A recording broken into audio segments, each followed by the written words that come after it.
Hindi ko siya kilala, Mommy. Bakit niyo hinahayaang makapasok ang maruming babaeng iyan dito sa loob ng kwarto ko? Paalisin niyo siya.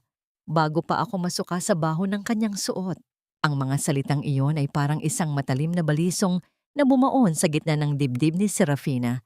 Dahan-dahang hinihiwa ang bawat himaymay ng kanyang puso na 3 taong nagtiis at naghintay. Ang tinig na yon, ang boses ni Fuzian, na gabi-gabi niyang kinakausap sa gitna ng katahimikan ng ospital habang ito ay mahimbing na natutulog sa loob ng 1,075 araw, ay wala ni bakas ng pagmamahal.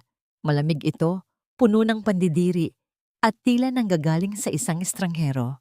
Sa mga sandaling iyon, mahigpit na hawak ni Sarah ang isang pirasong papel sa kanyang nanginginig na kamay. Isang resulta ng ultrasound na nagpapatunay na sa gitna ng lahat ng dusa, biniyayaan siya ng isang himala sa kanyang sinapupunan. Kanina lamang, habang naglalakad siya sa pasilyo ng ospital, ang bawat hakbang niya ay tila lumulutang sa ulap. Gusto niyang isigaw sa buong mundo na sa wakas, sa araw ng kanilang 3 anibersaryo ng kasal, ay magkakaroon na sila ng bunga ng kanilang pagmamahalan. Ngunit ang larawan sa kanyang harapan ay isang lason sa kanyang mga mata.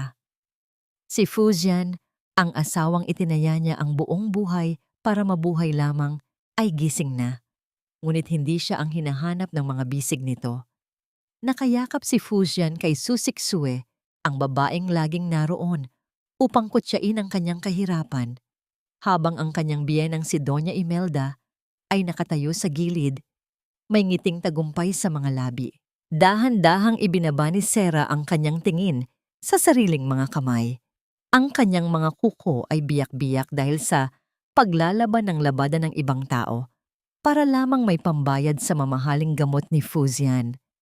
Ang kanyang buhok, na dati ay mahaba at malasutla, ay maikli na at tila pinutol ng palakol dahil ibinenta niya ito para may pangkain sila noong nakaraang buwan. Ang kanyang suot na kupasing bestido ay basa pa ng pawis mula sa paglalakad sa ilalim ng mainit na araw. Dala ang paboritong lugaw ni Fuzian na niluto niya kaninang madaling araw. Fuzian, ako ito. Ang tanging lumabas sa kanyang tuyong lalamunan. Halos hindi niya makilala ang sariling boses na tila nanggagaling sa ilalim ng lupa. Ako ang asawa mo. Ako si Sarah. Isang mapait na tawa ang kumawala sa mga labi ni Doña Imelda. Humakbang ang matanda palapit sa kanya.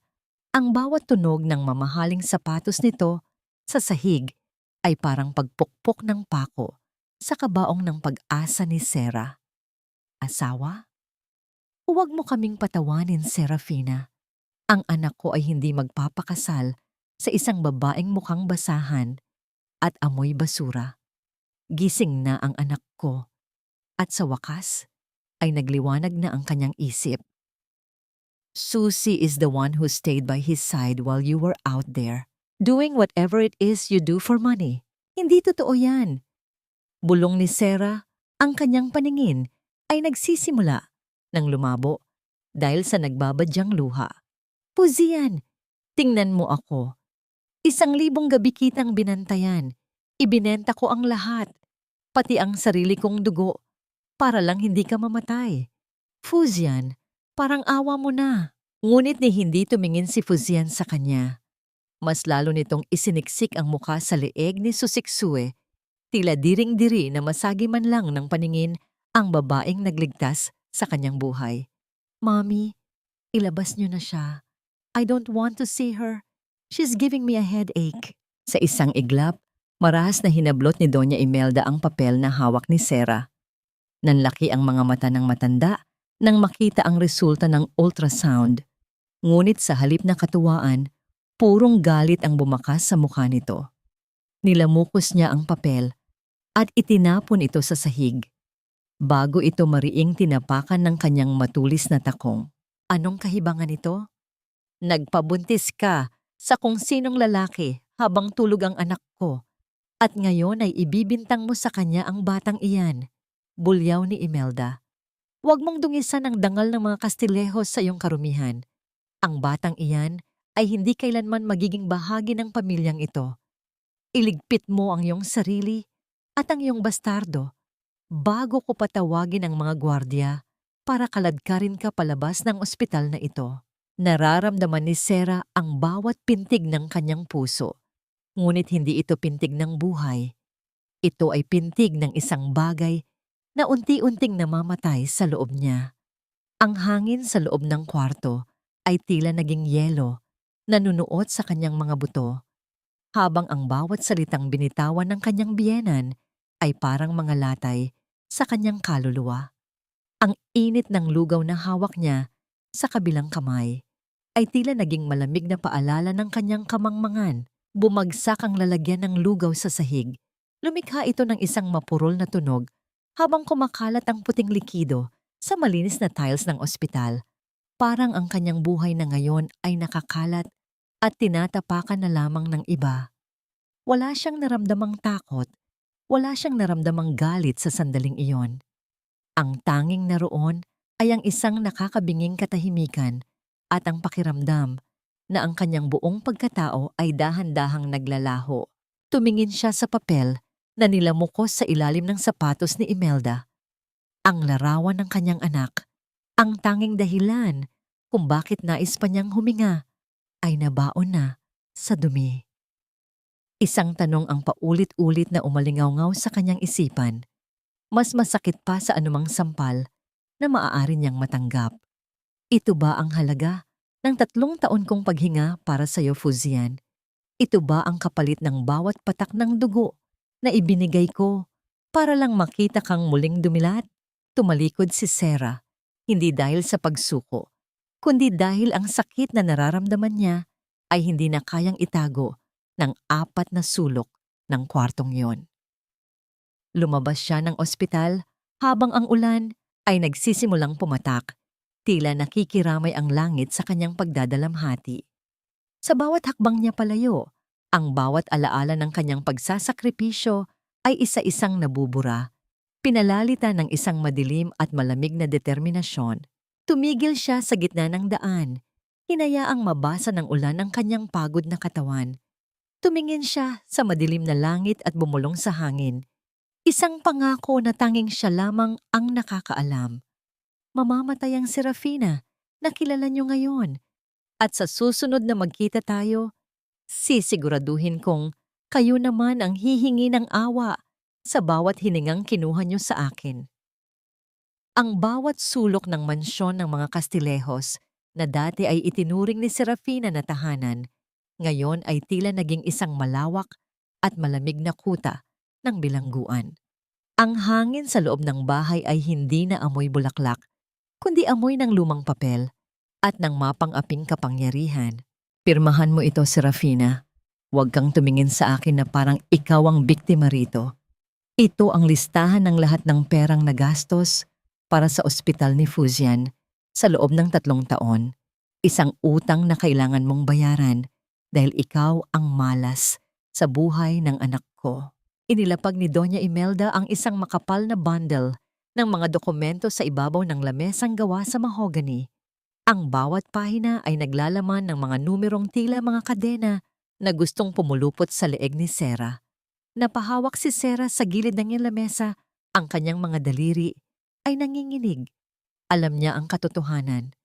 Alam niyang siya ang nagbenta ng bawat ari-arian na natitira sa kanya. Siya ang nagtrabaho hanggang sa manghina ang kanyang katawan para mabayaran ang mga bayaring iyon. Ngunit sa harap ng mapanuring mga mata ng kanyang biyenan, ang kanyang boses ay tila nawalan ng bigat. Pero Mami, ako ang nagbayad ng karamihan sa mga ito. Ibinenta ko ang lahat ng alahas na ibinigay ni Papa bago siya mawala. Nagtrabaho ako ng 20 oras sa isang araw para lang hindi matigil ang gamutan ni Fuzian. Ang mahinang katwiran ni Sarah, ang kanyang paningin ay nakapako sa sahig. Wala akong pakialam sa mga kwentong barbero mo, singal ni Imelda. Kasabay nito ay ama, ang marahas na paghablot ng matanda sa bag ni Sarah. Kinuha niya ang lumang cellphone na tanging koneksyon ni Sarah sa labas ng mundo. Simula ngayon, wala kang tatawagan. Wala kang hihingan ng saklolo. Mananatili ka rito bilang pambayad sa lahat ng perwisyong idinulot mo. At huwag na huwag mong iisiping tumakas dahil sisiguraduhin kong sa kulungan ang bagsak mo.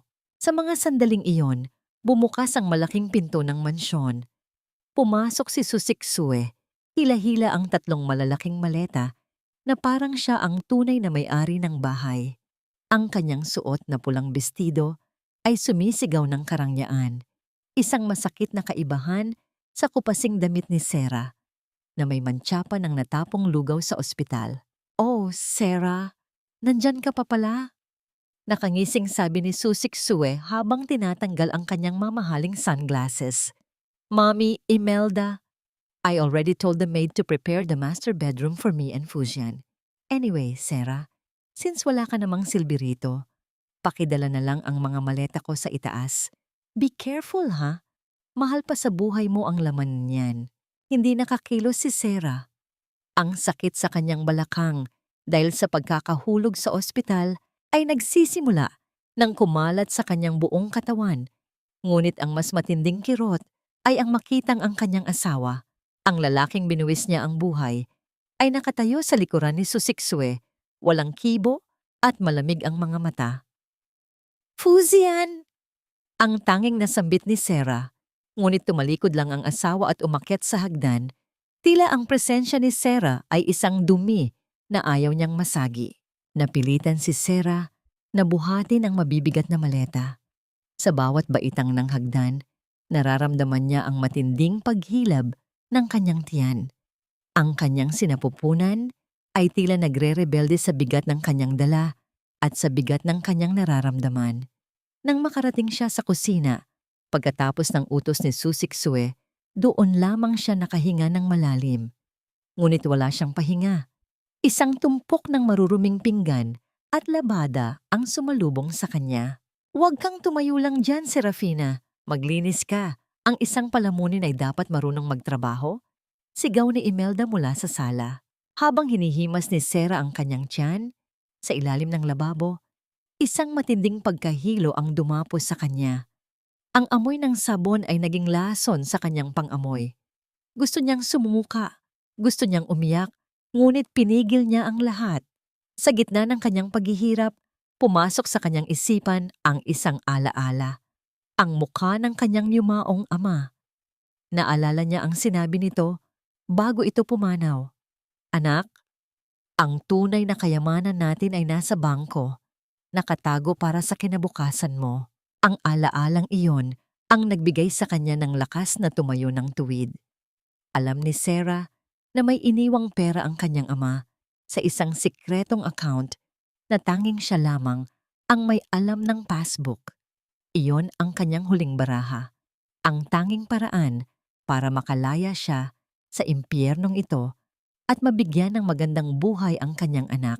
Nang sumapit ang gabi, sa ilalim ng malamig na liwanag ng buwan, dahan-dahang gumapang si Sarah patungo sa kanyang lumang cabinet sa maliit na kwarto ng mga katulong kung saan siya pinatulog. Hinalughog niya ang ilalim ng kanyang mga damit hanggang sa makapa niya ang isang maliit na kahon.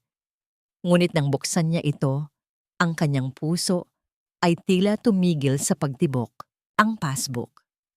Ang tanging dokumentong magpapatunay sa kanyang yaman at magliligtas sa kanya mula sa mga Kastilehos ay wala doon. Sa halip, isang pirasong papel ang nakaiwan. May nakasulat na mga salitang tila isang sumpa sa kanyang pagkatao. Naniga si Sarah sa kanyang kinatatayuan habang binabasa ang nakasulat. Ang bawat letra ay parang isang patalim na muling sumaksak sa kanyang naghihingalong pag-asa. Sa labas ng kanyang kwarto, narinig niya ang mahinang pagtawa ni Susiksue at ang boses ni Fujian. Tila ipinagdiriwang ang isang bagay na hindi niya maunawaan. Ang katahimikan sa loob ng maliit na kwarto ay naging kasing bigat ng isang kabaong. Hawak ang walang laman na kahon na pagtanto ni Sarah na ang kanyang mga kaaway ay hindi lamang kinuha ang kanyang dangal at ang kanyang asawa. Kinuha rin nila ang tanging bagay na magbibigay sa kanya ng kalayaan. Ngunit paano nila nalaman ang tungkol sa account na iyon at sino ang taong nagtraidor sa kanya sa loob ng sarili niyang pamilya. Walang kwentong katulad mo, Sarah. Kahit ang mga gamit ng patay mong ama, pilit mong kinakalikot para lang may pagnakawan. Napakababa na talaga ng tingin mo sa sarili mo, hindi ka lang pulubi. Magnanakaw ka pa. Ang boses ni Fujian ay tila isang hagupit ng latigo na tumama sa likod ni Serafina habang siya ay nakaluhod sa sahig ng madilim na atik. Hawak niya ang isang lumang kahon ng sapatos na naglalaman ng mga natitirang litrato at isang lumang salamin ng kanyang ama. Ang tanging mga bagay na hindi nakuha ng mga Kastilehos. Hindi siya nagnanakaw. Sa gitna ng gutom at pagod, mula sa maghapong paglilinis ng buong mansyon, ang tanging hiling niya lang ay makita ang mukha ng kanyang ama, kahit sa litrato man lang, upang makaramdam ng kaunting lakas. Dahan-dahang tumayo si Sarah, iniinda ang kirot sa kanyang tuhod at ang bigat ng kanyang tiyan. Tiningnan niya si Fujian na nakatayo sa may pinto. Ang asawang dati ay nangakong poprotektahan siya, ngunit ngayon ay tila isang estrangherong puno ng puot. Hindi ako magnanakaw, Fujian. Mga gamit ito ni Papa. Ito na lang ang natitira sa akin. Mahina at nanginginig ang boses ni Sarah habang yakap-yakap ang kahon sa kanyang dibdib.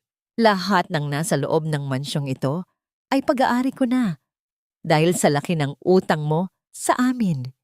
Ang bulyaw ni Fujian bago niya marahas na tinabig ang kahon mula sa mga bisig ni Sarah. Humambalat ang mga litrato sa sahig. Ang ilan ay nabasa ng tumutulong tubig mula sa butas na bubong ng atik. Sa halip na tulungan ng asawa, tinalikuran siya ni Fujian. Iniwan siyang mag-isa sa dilim. Habang dahan-dahang pinupulot ni Sarah ang mga basang litrato, isang pamilyar na boses ang narinig niya mula sa kabilang panig ng manipis na dingding. Ang boses ni Susik Sue na tila may kausap sa telepono sa pasilyo. Oh, siguradong sigurado ako. Patay na ang matandang Shen. Hindi niya kinaya ang sulat na ipinadala ko. Akala niya, itinakwil na siya ng sarili niyang anak. Ang mahinang tawa ni Susik Sue ay parang huni ng isang ahas. Ngayong wala na ang matanda, si Sarah na lang ang kailangan nating ubusin. Hayaan niyo lang siyang maniwala na wala na siyang pamilyang babalikan. Nanigas ang buong katawan ni Sarah. Ang bawat salita ay parang isang lason na dahan-dahang dumadaloy sa kanyang mga ugat. Ang sulat, ang kanyang ama, ay namatay dahil sa isang sulat na nagsasabing itinakwil niya ito, ang alaala ng kanyang ama na may hawak na dibdib habang binabasa ang isang pirasong papel bago ito huling nalagutan ng hininga ay malinaw na nagbalik sa kanyang isipan. Hindi sakit ang pumatay sa kanyang ama, kundi ang isang kasinungalingan. Sa gitna ng kanyang pagkabigla, isang anino ang lumitaw sa madilim na sulok ng atik. Napasinghap si Sarah sa takot, ngunit agad siyang nakaramdam ng kaligtasan nang makilala niya si Nanay Rosa, ang pinakamatan ng katulong sa mansyon na matagal nang pinatalsik ni Doña Imelda, ngunit bumalik para kumuha ng kanyang mga gamit. Sarah, anak, huwag kang maingay, pabulong na sabi ni Nanay Rosa habang mabilis na lumalapit sa kanya. Hawak ng matanda ang mga kamay ni Sarah. Ang kanyang mga palad ay magaspang ngunit puno ng init na matagal nang hindi nararamdaman ng dalaga. Dahan-dahang may inilagay na isang maliit at gusot na papel si Nanay Rosa sa palad ni Sarah. Naitago ko ito bago nila sunugin ang mga gamit ng papa mo. Hindi ko alam kung ano ang nakasulat pero alam kong mahalaga ito. Sarah, kailangan mong maging matatag. Huwag kang magpapakita ng kahinaan sa kanila. Nang makaalis si Nanay Rosa, binuksan ni Sarah ang papel sa ilalim ng malamig na liwanag ng buwan na sumisilip sa butas ng bubong. Ang sulat kamay ay pamilyar, ang sulat ng kanyang ama, ngunit tila mabilis ang pagkakasulat nito, puno ng panginginig. Huwag kang magtiwala sa kanila, anak. Ang lahat ng ito ay isang bitag. Hanapin mo si Ji Chengxi sa Shen Global. Siya ang may hawak ng katotohanan. Niyakap ni Sarah ang maliit na papel sa kanyang puso. Ang bawat patak ng kanyang luha ay hindi na luha ng kahinaan, kundi luha ng isang anak na sa wakas ay nakahanap ng mitya ng katotohanan sa gitna ng kadiliman. Ngunit sino si Ji Chengxi? At paano siya makakalabas sa mansyong ito na tila isang buhay na libingan? Sa labas, ang malakas na kulog ay muling umalingaw-ngaw. Tila isang babala na ang bagyo sa buhay ni Serafina ay nagsisimula pa lamang. Ang kanyang paningin ay nanatiling nakapako sa dilim, habang ang isang lihim na plano ay dahan-dahang nabubuo sa kanyang isipan. Sana hindi na lang kita pinakasalan, Sarah. Ikaw ang pinakamalaking pagkakamali sa buong buhay ko. Ang bawat kataga na binitawan ni Fujian ay tila mga pako na isa-isang ibinabaon sa naghihingalong puso ni Serafina. Sa mga sandaling iyon, nakaluhod si Sarah sa paanan ng asawa. Pilit na hinihilot ang mga binti nito, isang gawin na nakasanayan niya sa loob ng 3 taon habang ito ay nasa koma. Kahit pagod, mula sa maghapong pagkayod sa gawaing bahay, nais pa rin niyang iparamdam kay Fujian ang pagmamahal na akala niya ay sapat na upang maging maayos ang lahat. Ngunit ang malamig na titig ng lalaki ay mas matalas pa sa anumang patalim. Fujian, huwag mong sabihin yan. Lahat ng ginawa ko, lahat ng tiniis ko para lang sa'yo. Ang basag na tinig ni Sarah ay nagsumamo sa gitna ng malamig na silid. Ngunit marahas na binawi ni Fujian ang kanyang binti, dahilan upang mawalan ng balanse ang nanghihinang katawan ni Sarah at mapaupo sa matigas na sahig. Tinigil mo na sana, Sarah. Hindi ko hiningi na maging martir ka. Tingnan mo ang sarili mo. Mukha kang basahan. Nakakahiya kang ipakilala sa mga kaibigan ko. Ang huling hirit ni Fujian bago siya tumayo at lumabas ng kwarto, iniwan ang asawang lunod sa sariling luha. Hindi pa man humuhupa ang pait sa kanyang dibdib, pumasok si Su Siksue sa kusina kung saan pilit na nagluluto si Sarah ng hapunan para sa pamilya. May dalang isang mangkok ng sabaw si Su Siksue.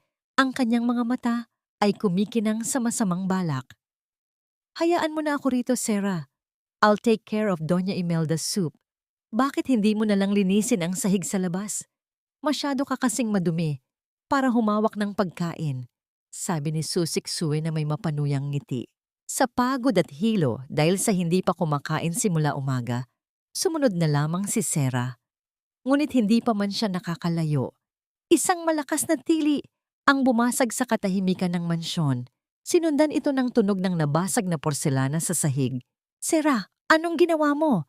Bakit mo nilagyan ng panlinis ng sahig ang sabaw ni Mommy? Ang sigaw ni Su Siksue ay umalingaw-ngaw sa buong bahay. Agad na nagtakbuhan si Fujian at Doña Imelda sa kusina. Nakita nila si Su Siksue na kunwari ay nasusuka at nakahawak sa kanyang lalamunan, habang ang mangkok ng sabaw ay nakakalat sa sahig. Wala akong ginagawa. Siya ang humawak ng sabaw na yan. Ang depensa ni Sarah, ngunit isang malakas na sampal mula kay Doña Imelda ang nagpatahimik sa kanya. Ang lasa ng dugo ay agad na humalo sa kanyang laway. Sinungaling. Gusto mo kaming patayin dahil hindi mo matanggap na wala ka ng lugar sa pamilyang ito. Ang bulyaw ng matanda. Tumingin si Sarah kay Fujian, umaasang may kaunting tiwala pa itong natitira sa kanya. Ngunit ang nakita niya ay purong galit at pandidiri. Sapat na ito, Sarah. Hindi ko akalaing ganito kakasama. Ang malamig na sabi ni Fujian. Iligpit niyo siya. Ayaw ko siyang makita sa loob ng bahay na ito ngayong gabi. Kinaladkad si Sarah ng mga gwardya patungo sa lumang bodega sa likod ng mansyon. Isang madilim, maalikabok, at malamig na silid na puno ng mga sirang kagamitan. Marahas siyang itinulak papasok at ang malakas na paghampas ng pinto ay tila naging huling tunog ng kanyang kalayaan. Narinig niya ang pag-ikot ng susi mula sa labas. Hudyat na siya ay tuluyan ng ikinulong. Nakalubog sa dilim, dahan-dahang napaupo si Sarah sa malamig na semento. Ang gutom ay nagsisimulang humukay sa kanyang sikmura. At ang bawat sipa ng kanyang sanggol sa loob ng sinapupunan ay tila isang paalala ng kanilang malupit na tadhana. Niyakap niya ang kanyang sarili, pilit na kumukuha ng init sa gitna ng yeyelong gabi.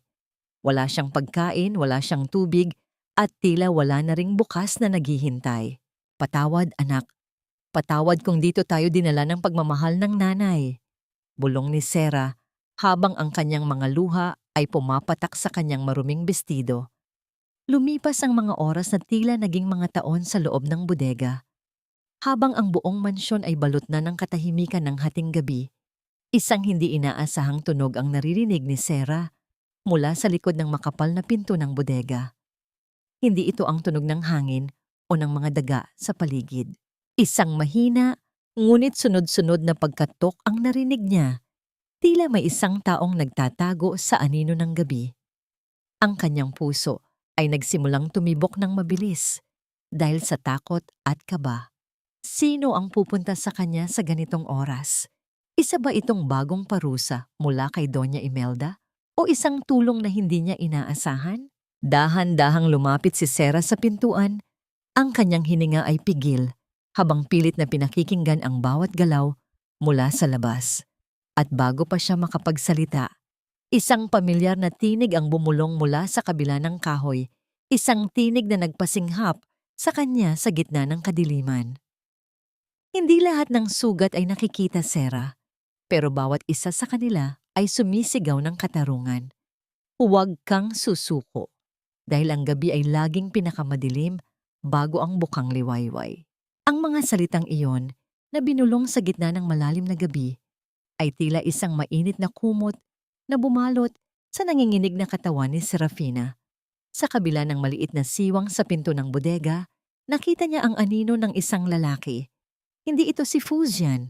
Ang boses na ito ay malalim, kalmado, at puno ng otoridad na hindi niya kailanman narinig sa loob ng mansyong yon. Dahan-dahang gumalaw ang trangka ng pinto. Walang ingay ng susi, tila may mahiwagang kamay na nagbukas nito mula sa labas. Nang bumukas ang pinto, pumasok ang malamig na simoy ng hangin kasabay ng bulto ng isang lalaking nakasuot ng itim na Amerikana. Siya si Ji Chengxi. Ang kanyang mga mata ay tila dalawang bituin sa gitna ng kadiliman. Malamig, ngunit may hatid na liwanag. Sino ka? Bakit mo ako tinutulungan? Ang nanginginig na tanong ni Sarah habang pilit na isinisiksik ang sarili sa sulok. Yakap ang kanyang tiyan bilang proteksyon. Sa kanyang isip, baka isa na naman itong patibong ni Su Siksue o ng kanyang biyenan. Hindi agad sumagot ang lalaki. Sa halip lumuhod ito sa kanyang harapan, pinapantayan ang kanyang kinalalagyan sa malamig na semento. Inilabas niya ang isang maliit na paper bag mula sa kanyang bulsa. Ang amoy ng sariwang tinapay at mainit na gatas ay agad na humaplos sa pang-amoy ni Sarah. Dahilan upang manghina ang kanyang tuhod sa sobrang gutom. Kailangan mong kumain, Sarah. Hindi lang para sa'yo, kundi para sa batang dinadala mo, sabi ni Ji Chengxi sa malumanay na tono. Huwag kang matakot. I am here to fulfill a promise to a man who loved you more than his own life. Napatitig si Sarah sa lalaki habang dahan-dahang tinatanggap ang pagkain. Ang bawat subo ng tinapay ay tila may kasamang pait ng kanyang mga luha. Ang papa ko. Kilala mo si papa? Tumango si Ji Chengxi. Ang kanyang muka ay nanatiling seryoso. Siya ang nagligtas sa akin nung wala pa akong pangalan. At bago siya pumanaw, iniwan niya sa akin ang isang tungkulin, ang bantayan, ang nag-iisang tagapagmana ng Shen Global. Ang akala ko ay masaya ka rito, Sarah. Pero ang nakikita ko ngayon ay isang reynang itinapon sa basurahan ng mga taong walang utang na loob. Ang pangalang Shen Global ay tila isang kulog na yumanig sa buong pagkatao ni Sarah. Ang kumpanyang iyon, ang imperyong itinayo ng kanyang ama, ay tila isang panaginip na lang sa kanya mula nang ipakasal siya kay Fuzian. Hindi niya akalaing may isang taong nagmamasid sa kanya mula sa labas ng mundong kinagisnan niya ngayon. Bakit ngayon ka lang? Ang tanong ni Sarah, ang boses niya ay puno ng hinanakit. Bakit hinayaan mong mamatay ang anak ko sa gutom at dusa sa loob ng bahay na ito? Dahil kailangan mong makita ang tunay na kulay nila. Sarah, ang diretsong sagot ni G.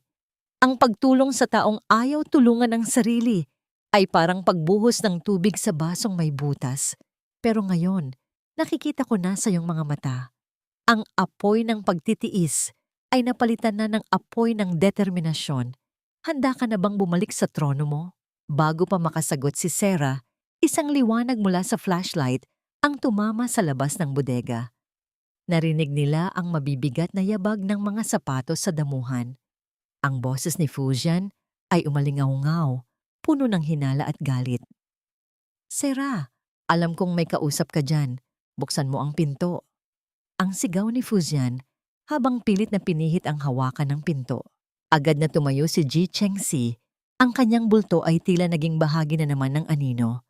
Tumingin siya kay Sarah sa huling pagkakataon bago siya tumalon palabas sa maliit na bintana sa likod.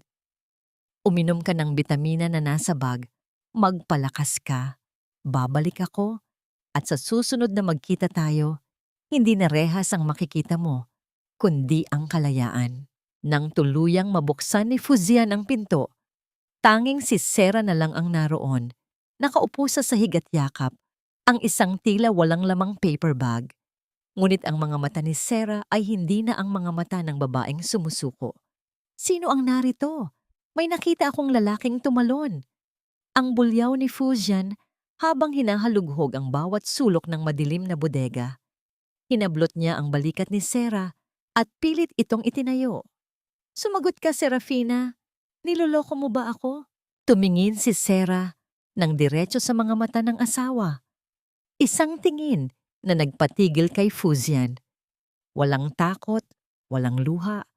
Tanging isang malamig na katahimikan ang sumagot sa kanya. Ang pagdududa sa mukha ni Fujian ay naging isang malaking banta.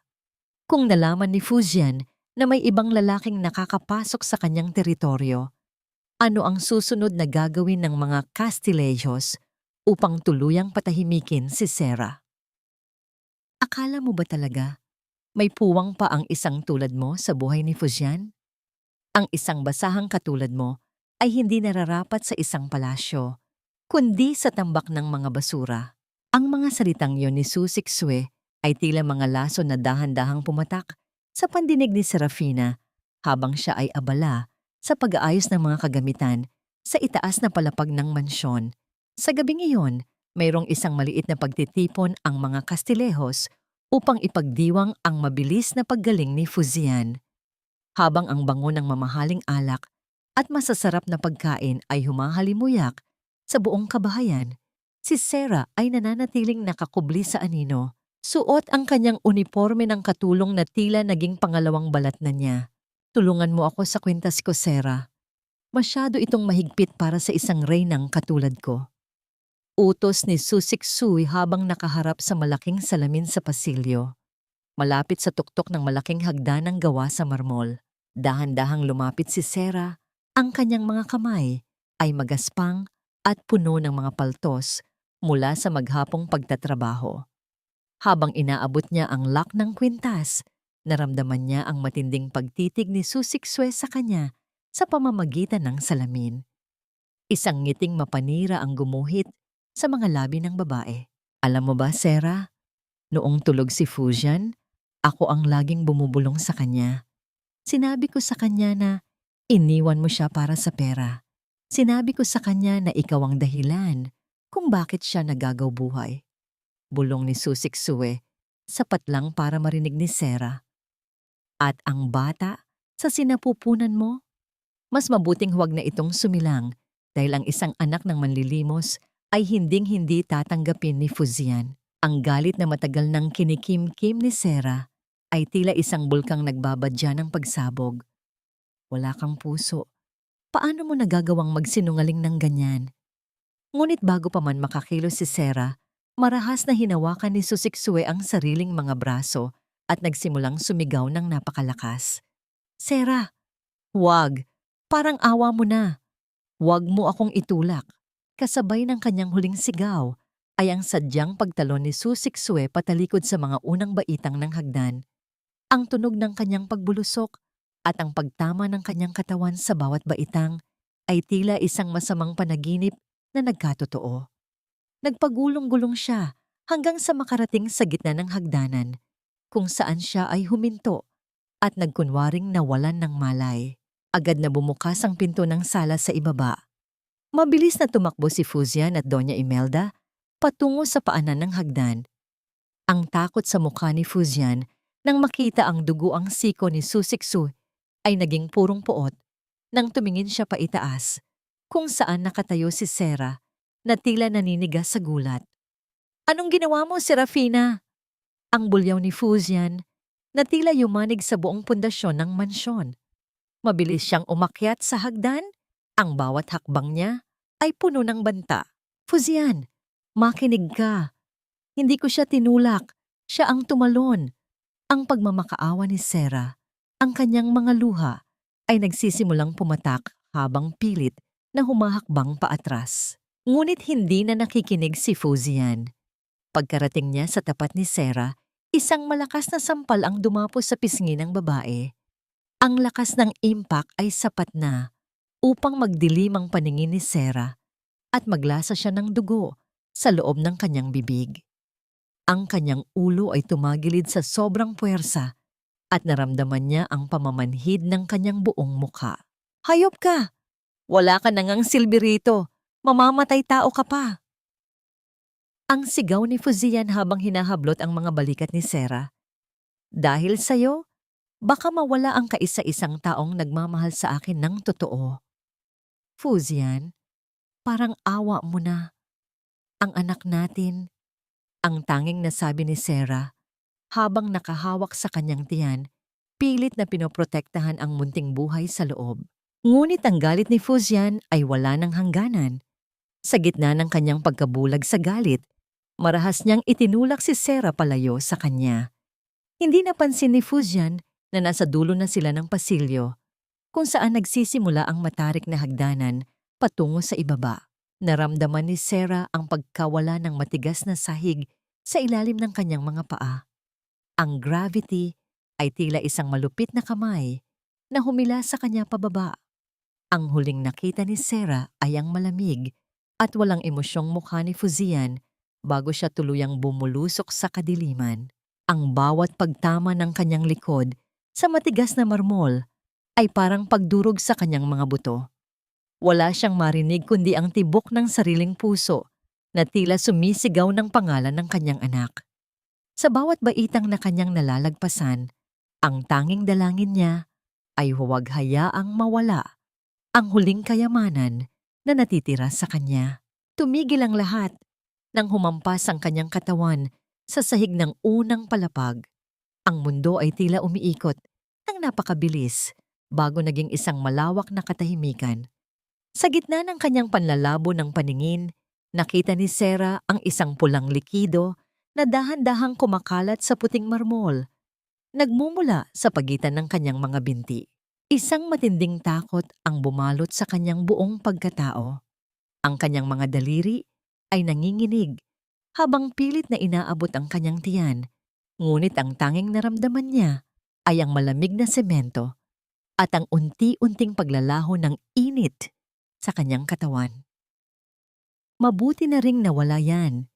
Isang palamunin lang ang mababawas sa pamilyang ito at hindi madudungisan ng dugong basura ang pangalan ng mga Kastilejos. Ang boses ni Doña Imelda ay parang isang malamig na hangin na dumaan sa gitna ng nagbabadyang kamatayan sa loob ng malawak na nasala. Habang nakahiga si Serafina sa malamig na marmol, ang bawat hininga niya ay parang paghatak ng mga bubog sa loob ng kanyang baga. Ang kanyang paningin ay unti-unting nilalamon ng kadiliman, ngunit malinaw niyang nakikita ang dulo ng sapatos ng kanyang biyenan na hindi man lang lumapit upang tulungan siya. Sa tabi nito, nakatayo si Fuzian, ang lalaking binigyan niya ng 3 taon ng kanyang buhay, ang lalaking pinagbentahan niya ng sariling dugo para lamang makitang muling huminga ay nakatayo lang doon. Ang kanyang mga kamay ay nanginginig, ngunit hindi siya gumalaw. Ang kanyang mga mata ay puno ng kalituhan at takot, ngunit mas nanaig ang pag-aalangan na hawakan ng asawang naliligo na sa sariling dugo. Nararamdaman ni Sarah ang unti-unting paglisan ng init sa kanyang katawan.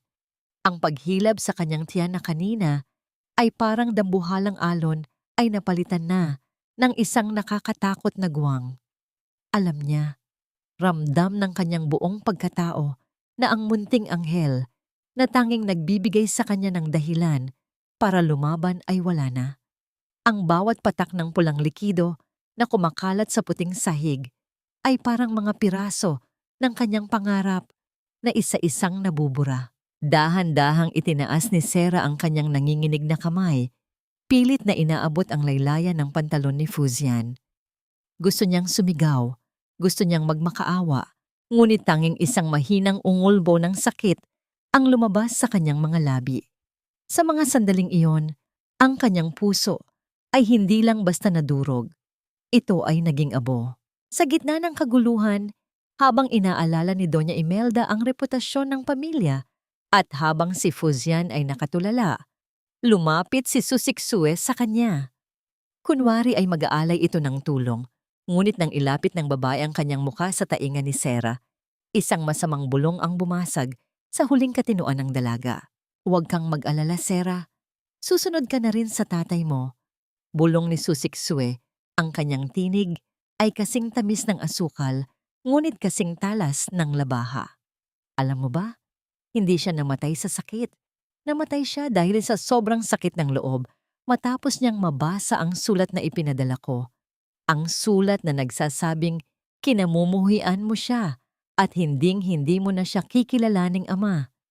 Isang kasinungalingan lang ang pumatay sa kanya, Sarah. At ngayon, kasama na niya ang anak mo. Ang mga salitang iyon ay parang isang kidlat na tumama sa gitna ng kaluluwa ni Sarah. Ang kanyang ama, ang kanyang mapagmahal na ama, ay namatay na iniisip na itinakwil niya ito.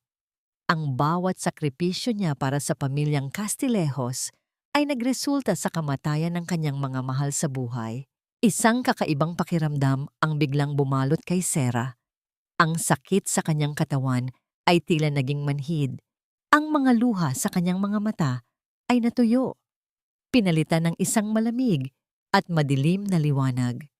Ang Serafina na marunong magtiis, ang Serafina na handang maging martir, ay unti-unting naglalaho kasabay ng bawat patak ng dugo sa sahig. Sa gitna ng kanyang naghihingalong malay, tiningnan niya si Fuzian sa huling pagkakataon. Nakita niya ang lalaking minahal niya, ngunit hindi na pag-ibig ang nararamdaman niya. Tanging isang malalim at madilim na hukay ng puot ang naiwan. Patawad, anak. Patawad, papa.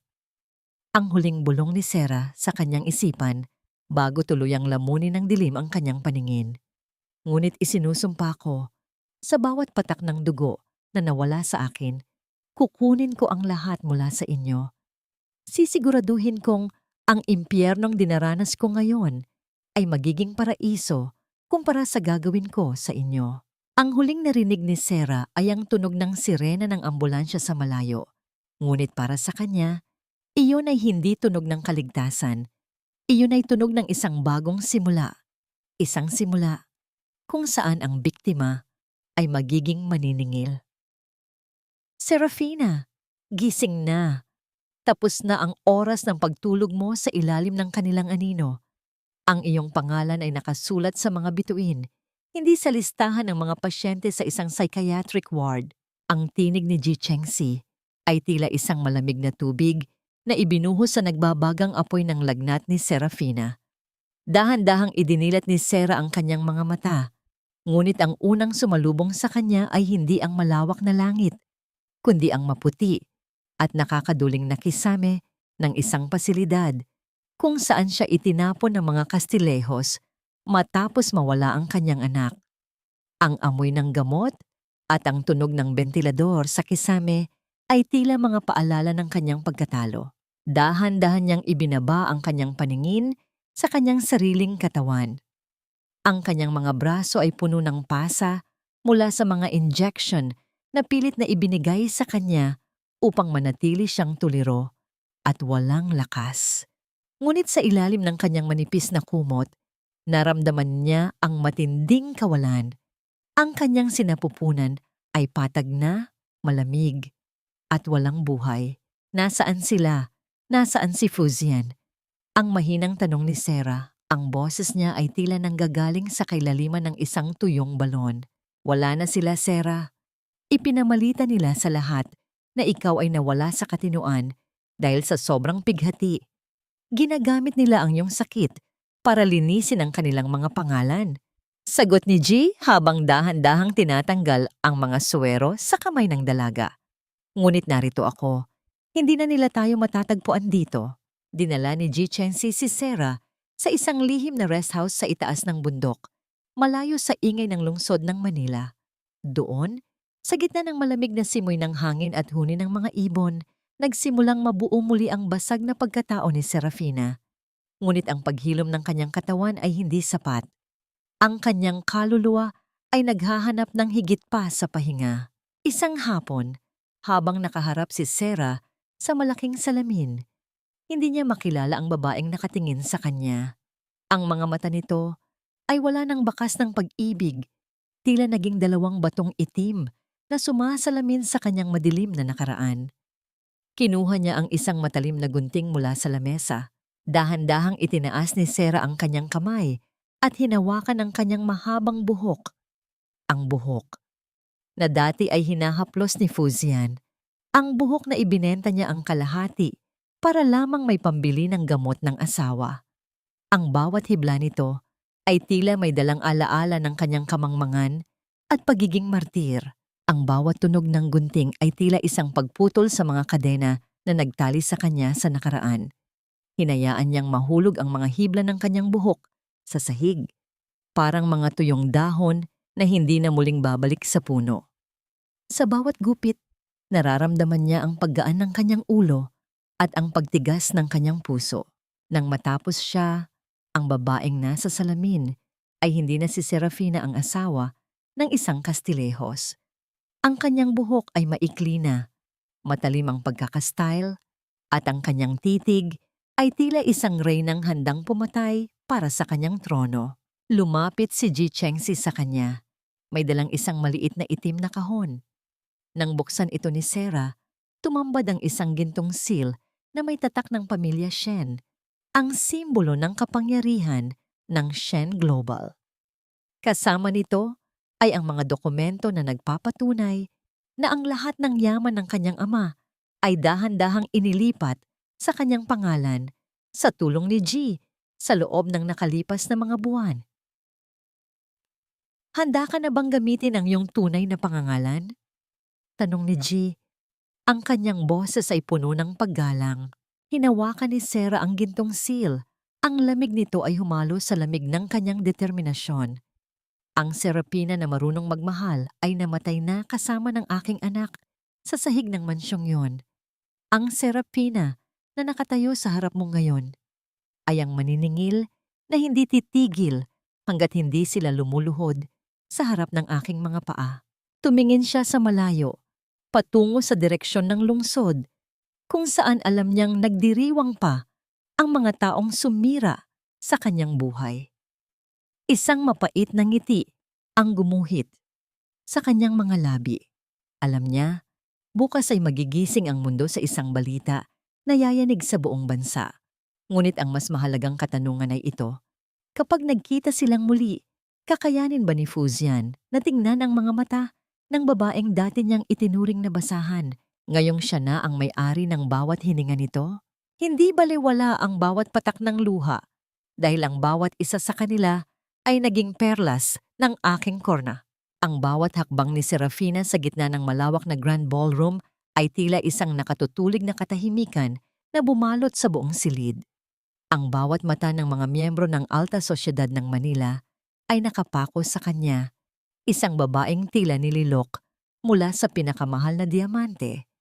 Suot niya ang isang hating gabing asul na gown na kumikinang sa ilalim ng dambuhalang mga chandelier at ang kanyang maikling buhok ay nagbibigay sa kanya ng isang aura ng kapangyarihan at misteryo na hindi kailanman nakita sa kanya noon. Sa kabilang dulo ng bulwagan, nakatayo ang pamilya Castillejos. Hawak ni Doña Imelda ang kanyang baso ng champagne, kasalukuyang ipinagmamalaki sa kanyang mga kaibigan ang bagong kontrata na inaasahan nilang pirmahan kasama ang Shen Global. Sa tabi niya, si Fujian ay mukhang matikas sa kanyang tuxedo, ngunit may bakas ng pagkainip sa kanyang mga mata, habang si Susik Sue ay nakasandal sa kanyang balikat, tila isang linta na ayaw bumitaw. Mami, narinig ko na darating daw ang bagong may-ari ng Shen Global ngayong gabi. Bulong ni Susik Sue, ang kanyang mga mata ay nagniningning sa kasakiman.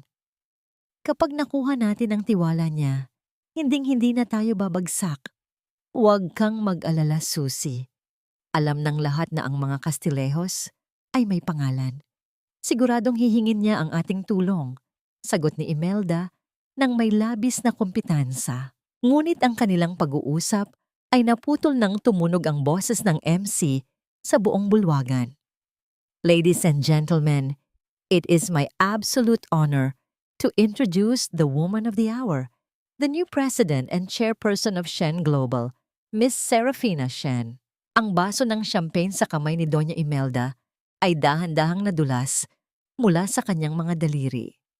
Hindi ito bumagsak ng may ingay na nakakagulat, kundi isang mapurol na pagtama sa makapal na alpombra, ngunit ang tilamsik ng alak sa kanyang mamahaling bestido ay tila isang babala ng kanyang pagkawasak.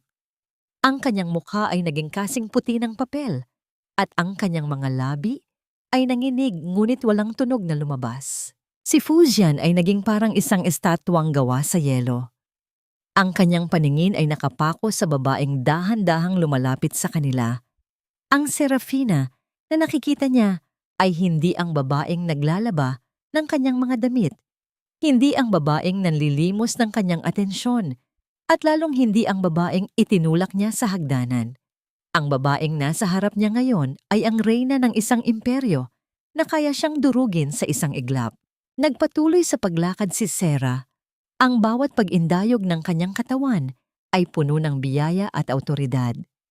Kasunod niya si Ji Chengxi na nakasuot ng isang formal na suit, tila isang matapat na kabalyero na nagbabantay sa kanyang reyna. Nang makarating si Sarah sa tapat ng mga Castillejos, tumigil siya. Ang amoy ng kanyang mamahaling pabango ay humalo sa amoy ng takot na nagsisimulang bumalot kay Susik Sue. Hinintay ng lahat ang kanyang sasabihin. Ang katahimikan sa bulwagan ay naging kasing bigat ng isang dambuhalang bato. Dahan-dahang lumingon si Fujian kay Sarah. Ang kanyang tinig ay gumaralgal.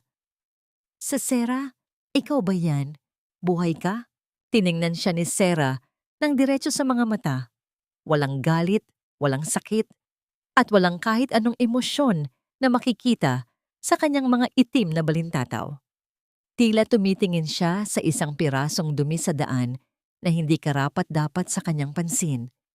Isang pilit na ngiti ang gumuhit sa mga labi ni Doña Imelda.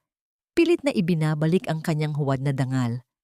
Serafina, anak, anong klaseng biro ito? Bakit hindi mo sinabing ikaw pala ang... Bago pa matapos ni Imelda ang kanyang sasabihin, itinaas ni Sarah ang kanyang kamay, isang hudyat upang patahimikin ang matanda.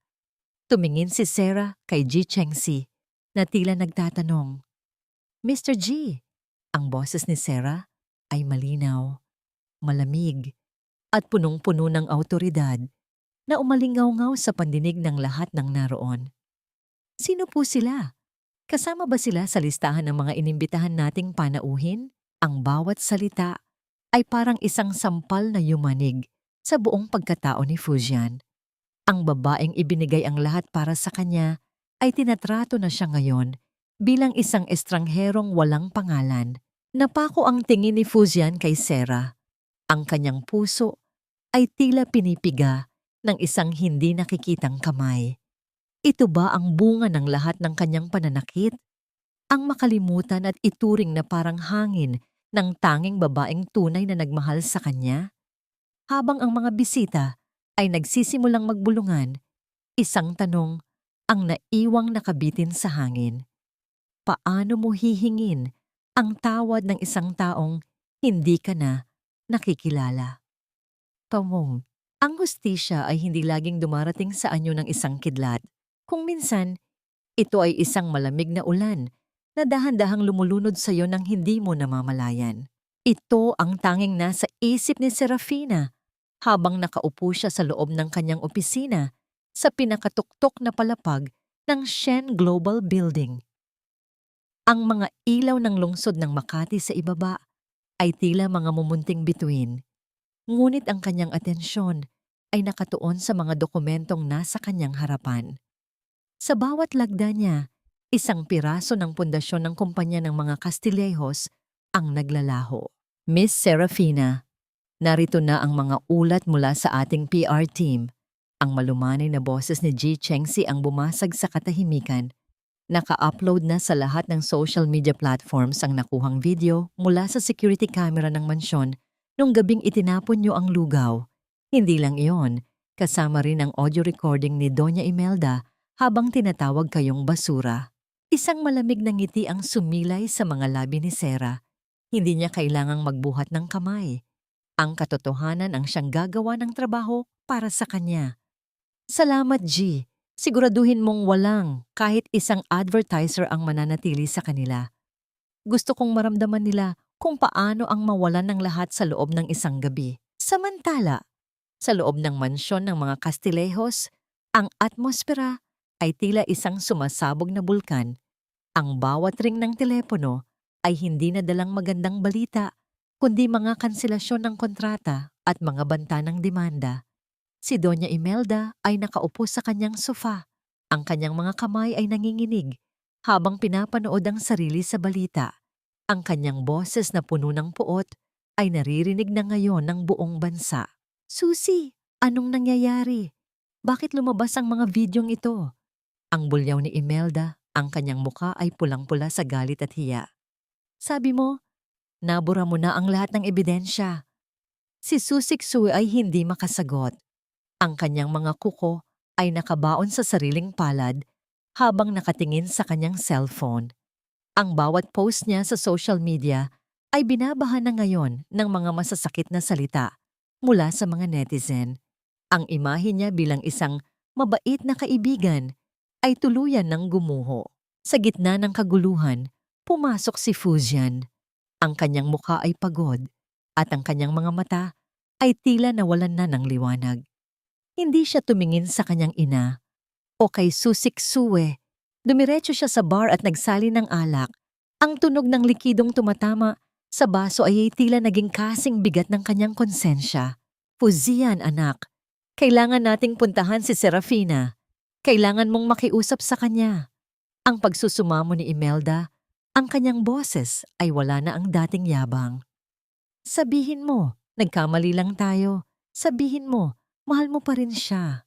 Isang mapait na tawa ang kumawala kay Fujian. Mahal? Mami, matapos nating hayaang mawala ang anak namin sa sahig ng bahay na ito, sa tingin niyo ba ay may mukha pa akong ihaharap sa kanya? Nakita niyo ba ang mga mata niya kagabi?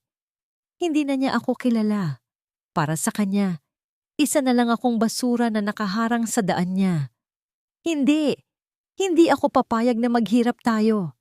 Ang sigaw ni Susie Xue, ang kanyang boses ay puno ng desperasyon. Gagawan ko ng paraan. Kakausapin ko si Sera. Huwag kang lumapit sa kanya, Susie. Ang babala ni Fujian, ang kanyang tinig ay malamig. Dahil bawat hakbang mo palapit sa kanya, mas lalo lang nating nararamdaman ang bagsik ng kanyang ganti. Kinabukasan, habang sinusubukan ni Fujian na pumasok sa gusali ng Shen Global, agad siyang hinarang ng mga security guards. Sa gitna ng lobby, nakatayo si Ji Chengxi, tila isang pader na hindi matitibag. Mr. Castillejos, wala po kayong appointment sa ating chairperson. Ang formal na sabi ni Ji. At ayon na rin sa utos niya, hindi na po kayo kailanman papayagang pumasok dito. Ji, parang awa mo na. Kailangan ko lang siyang makausap ng 5 minuto. Ang pagmamakaawa ni Fujian Ang kanyang tinig ay gumaralgal sa harap ng maraming tao. Gusto ko lang humingi ng tawad. Tiningnan siya ni G nang may halong awa at pandidiri. Ang tawad ay ibinibigay sa mga nagkamali, Mr. Castillejos. Ang ginawa niyo sa kanya ay hindi pagkakamali. Iyon ay kawalang hiyaan at ang katarungan ay hindi nakukuha sa 5 minutong usapan. Bago pa makasagot si Fusion, isang itim na sasakyan ang huminto sa labas. Lumabas si Serafina, suot ang kanyang salamin na itim. Naglakad siya palampas kay Fusion na tila ba ang lalaki ay isa lamang anino. Hindi man lang siya kumurap o tumingin sa direksyon nito. Nang makapasok na si Sarah sa elevator, huminto siya at lumingon sa huling pagkakataon. Nakita niya ang pagbagsak ng mga balikat ni Fusion at ang pagluhod nito sa sahig ng lobby sa tindi ng pagsisisi. Ngunit sa halip na maawa, ang naramdaman ni Sarah ay isang malalim na katahimikan. Sa mga sandaling iyon, isang tawag ang natanggap ni Susikshwe mula sa National Bureau of Investigation. Ang boses sa kabilang linya ay malamig at formal na nagpapatigil sa tibok ng kanyang puso. Miss Susikshwe, kailangan niyo pong sumama sa amin para sa investigasyon tungkol sa kasong falsification of public documents at ang posibleng pagkakasangkot niyo sa pagkamatay ni Mr. Shen. Ang basong hawak ni Susikshwe ay tuluyang nadulas at nabasag sa sahig. Ang bawat piraso nito ay tila sumasalamin sa kanyang madilim na kinabukasan. Ang ganti ni Serafina ay hindi pa natatapos. Ito ay nagsisimula pa lamang sa pinakamasakit na paraan, Patrikadankok. Ang bawat sentimong ibinigay mo ng may kasakiman ay babalik sa'yo bilang isang bundok ng utang na hinding-hindi mo mababayaran kahit sa kabilang buhay. Ang dating marangyang mansyon ng mga Castillejos ay tila naging isang malaking kabaong sa gitna ng sikat ng araw. Wala na ang mga unipormadong gwardiya. Wala na ang mga katulong na nagmamadaling sumunod sa bawat pitik ng daliri ni Doña Imelda.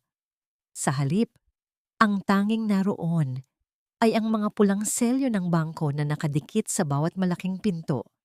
Isang hudyat na ang lahat ng karangyaan ay kinuha na ng katotohanan. Sa loob ng bakuran, nakatayo si Doña Imelda sa gitna ng kanyang mga maleta. Ang kanyang suot na mamahaling bestido ay tila naging isang luma at kupas na balat dahil wala na ang ningning ng kanyang mga alahas na isa-isang naisangla para lamang may pambayad sa mga abogado. Hawak niya ang isang plastic bag na naglalaman ng kanyang mga gamot. Ang kanyang mga kamay ay hindi na tumitigil sa panginginig. Mami, kailangan na nating umalis. Darating na ang bagong may-ari ng bahay. Ang mahinang sabi ni Fusion habang bitbit ang isang lumang bag. Ang kanyang muka ay tila tumanda ng 10 taon sa loob lamang ng ilang linggo. Ang kanyang mga balikat ay nakasubsob. Tila pasan niya ang buong bigat ng kanyang mga pagkakamali. Eksaktong sa sandaling iyon, ang malaking gate ng mansyon ay dahan-dahang bumukas. Isang puting sasakyan ang pumasok. Ang kinang nito ay tila sumusugat sa mga mata ng mga Castillejos. Nang huminto ang sasakyan, lumabas si Serafina Shen. Ang bawat hakbang niya sa semento ay tila isang ritual ng pagbawi sa lahat ng kinuha sa kanya. Serafina! Ang pabulong na sambit ni Imelda, ang kanyang boses ay puno ng takot na pilit itinatago ng kanyang natitirang yabang. Nandito ka ba para pagtawanan kami? Para saksihan ang aming pagbagsak? Huminto si Sarah sa harap ng matanda. Tiningnan niya ang paligid, ang hardin kung saan siya dating nagtatanim sa ilalim ng init ng araw, ang bintana ng silid kung saan siya umiiyak gabi-gabi. Hindi ako nandito para pagtawanan kayo, Doña Imelda. Nandito ako dahil ako na ang may-ari ng lupang kinatatayuan nyo. Binili ko ang bawat utang nyo, ang bawat mortgage na hindi nyo nabayaran, ang bawat hibla ng kurtina sa loob ng bahay na yan. Ay pag-aari ko na. Patawarin mo kami, Sarah. Ang biglang pagsingit ni Fusion, ang kanyang tinig ay gumaralgal. Nagkamali ako. Hinayaan kong mabulag ako ng mga kasinungalingan ni Susie at ng sarili kong kahambugan. Pero parang awa mo na. Huwag mong palayasin ang mami ko. Wala na siyang matutuluyan. Tumingin si Sarah kay Fujian. Ang pag-ibig na dati ay nagpapatibok sa kanyang puso ay wala na. Tila isang tuyong dahon na nilipad na ng hangin. Naalala mo ba, Fujian? Noong nakikiusap ako sa inyo na huwag niyo akong itapon sa bodega? Noong nagmakaawa ako na kailangan ng anak natin ng maayos na matutuluyan? Anong ginawa niyo? Tinawanan niyo ako habang nilalamukos niyo ang resulta ng aking ultrasound. Isang matinding katahimikan ang namayani. Ang tanging naririnig ay ang mahinang kaluskos ng mga dahon sa paligid. Dahil hindi naman ako kasing sama niyo, bibigyan ko kayo ng matutuluyan. Ang malamig na sabi ni Sarah habang may inilabas na isang susi mula sa kanyang bag. Itinuro niya ang maliit at madilim na bodega sa dulo ng bakuran, ang mismong lugar kung saan siya ikinulong at pinabayaan sa gutom. Maari kayong manatili diyan. Walang renta, walang bayad. Pero asahan nyo na, sa bawat gabi na matutulog kayo sa malamig na semento, maaalala nyo ang bawat segundong tiniis ko sa ilalim ng inyong kalupitan. Sarah, hindi mo magagawa sa akin ito. Ako ay isang Castillejos. Ang sigaw ni Imelda, ang kanyang mukha ay naging kasing pula ng apoy. Hinding-hindi ako titira sa basurang yan. Kung ayaw nyo, malaya kayong matulog sa kalsada. Ang tapat na sagot ni Sarah. Pero bago kayo umalis, pirmahan nyo muna ito. Isang kasunduan na babayaran nyo ang bawat sentimong ginastos ko para sa iyong anak sa loob ng 3 taon. Hindi ko ito kailangan para sa pera. Kailangan ko ito dahil iyon ang presyo ng aking dignidad na inyong nilaro. Nanginig ang kamay ni Fujian habang kinukuha ang ballpen. Sa harap ng babaeng dati ay itinuring niyang basahan. Dahan-dahan siyang lumuhod. Ang kanyang mga tuhod ay tumama sa matigas na semento. Isang tunog na tila nagpapatunay ng kanyang tuluyang pagkatalo. Patawad, Sarah. Patawad. Mahal pa rin kita. Ang kanyang hikbi ay umalingaw-ngaw sa bakuran. Tinitigan siya ni Sarah, ngunit walang kahit isang luha ang pumatak sa kanyang mga mata. Ang pag-ibig mo, Fujian, ay ang pinakamahal na utang na kailanman ay hindi ko nasisingilin. Dahil sa sandaling ito, opisyal ko nang binabayaran ang huling sentimo ng aking pagmamahal sa iyo sa pamamagitan ng paglimot sa iyong pangalan. Tumalikod si Sarah at naglakad patungo sa loob ng mansyon. Iniwan ang mag-ina sa gitna ng init ng araw at sa anino ng kanilang sariling impyerno. Ngunit bago pa man siya makapasok, isang tanong ang pumasok sa kanyang isipan. Nasaan si Susiksue? At anong huling baraha ang itinatago ng babaeng iyon bago ang tuluyang pagbagsak ng lahat? Ang pinakamasakit na katotohanan ay hindi ang malamig na semento, kundi ang malaman na ang taong pinagkatiwalaan mo ng iyong buhay ang siya palang dahan-dahang pumapatay sa iyo. Sa loob ng madilim at maalikabok na bodega, nakaupo si Fujian sa isang sirang silya. Ang bawat amoy ng kalawang at luma ay tila nanunuot sa kanyang balat. Isang matinding paalala na ang kanyang dating marangyang buhay ay isa na lamang alaala. Hawak niya ang isang lumang dyaryo, pilit na kumukuha ng init sa gitna ng malamig na gabi. Habang sa labas ay naririnig niya ang marahas na ubo ni Doña Imelda na hindi sanay sa ganitong uri ng pamumuhay. Bumukas ang pinto ng bodega ng walang pasabi. Ang liwanag mula sa labas ay tila sumugat sa mga mata ni Fujian. Doon ay nakatayo si Serafina, hawak ang isang makapal na folder na kulay kape. Walang bakas ng galit sa kanyang mukha. Tanging isang malalim at nakakabinging katahimikan. Sera, bakit ka narito? Ang tanong ni Fujian, pilit na itinatago ang kanyang hiya sa pamamagitan ng pag-aayos ng kanyang maruming damit. Hindi sumagot si Sarah. Sa halip, dahan-dahan niyang inilapag ang folder sa harap ni Fujian. Nang buksan ito ng lalaki, tumambad ang mga listahan ng bawat sentimong ginastos ni Sarah sa loob ng 3 taon. Ngunit hindi iyon ang nakakuha ng atensyon ni Fujian. Sa likurang bahagi ng mga resibo ay may mga nakadikit na piraso ng papel, mga sertipiko mula sa blood bank. Ibinenta ko ang dugo ko, Fujian. 12 beses sa loob ng 1 taon. Kahit bawal, kahit nanghihina ako, ginawa ko dahil sabi ng doktor, ay kailangan mo ng masustansyang pagkain habang tulog ka. Ang boses ni Sarah ay kalmado, ngunit bawat salita ay parang isang dagok sa konsensya ni Fujian. At habang ginagawa ko yon, alam mo ba kung ano ang ginagawa ng mahal mong si Susik Sue? Inilipat ni Sarah ang pahina ng folder. Tumambad ang isang ulat ng laboratorio mula sa ospital na kinuha ni Ji Chengxi. Ang mga mata ni Fujian ay nanlaki nang mabasa ang resulta ng toxicology report na ginawa noong siya ay nasa coma pa. Nilalason kanya, Fujian, ang bawat gamot na itinutusok sa IV mo habang ako ay wala ay may halong sedative na nagpapabagal sa paggising ng iyong utak.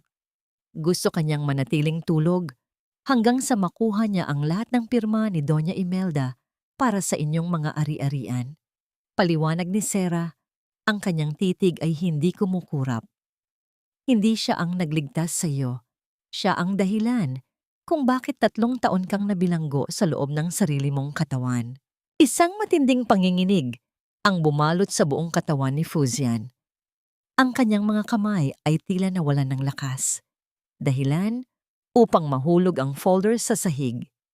Ang bawat alaala ng kanyang pagtatanggol kay Susik Sue ay naging isang malupit na biro.